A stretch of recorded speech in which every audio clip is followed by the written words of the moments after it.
am determined to give back to Africa. And we're meeting here today in Addis Ababa. Addis Ababa is not the head seat of OAU or of AU by accident. This is the cradle of mankind. By contemporary knowledge of science, the oldest species of humanoids living around this region here, from Ethiopia down to Kenya.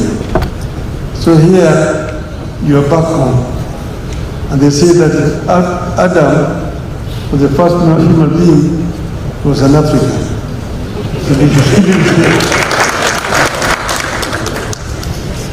This is also the oldest country in terms of governance in the continent. It was the only country that was not colonized. So what you see here is not a relic of any kind of colonization. Apart from a brief invasion by Italians, this country has always proved itself. When they came here, they found an institution that was much older and stronger than they left back home where they came from. So you must be proud that Africa actually is the mother of civilization.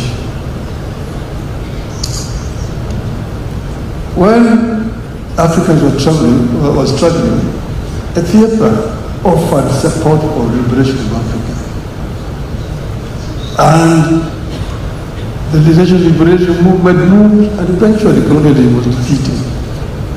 So there were centers: Accra,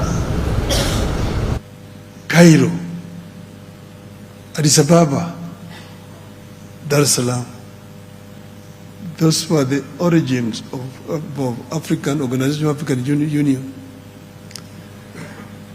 2.5 weeks ago, we were here in Addis Ababa to come at the launch of the refurbished African Hall, where the Organization of African Unity was founded in May 1963.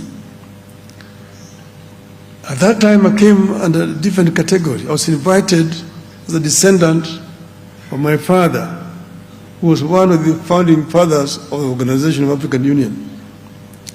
At that time, a big part of Africa had already been liberated. They were represented by presidents. But there was part of Africa which was not free, Kenya was being one of them. Kenya, Zimbabwe, Zambia, then Rhodesia, Mozambique, Swaziland, now Eswatini, South Africa, Basuto land then, now Lesotho, Botswana land then, now Botswana, West Africa, now Namibia, Equatorial Guinea, Guinea-Bissau, Sao Tome and Principe, and Cape Verde.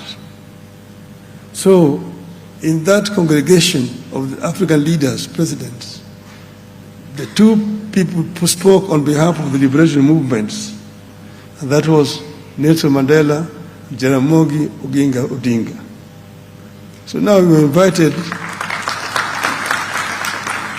as the descendants of the founding fathers to witness the opening of that hall.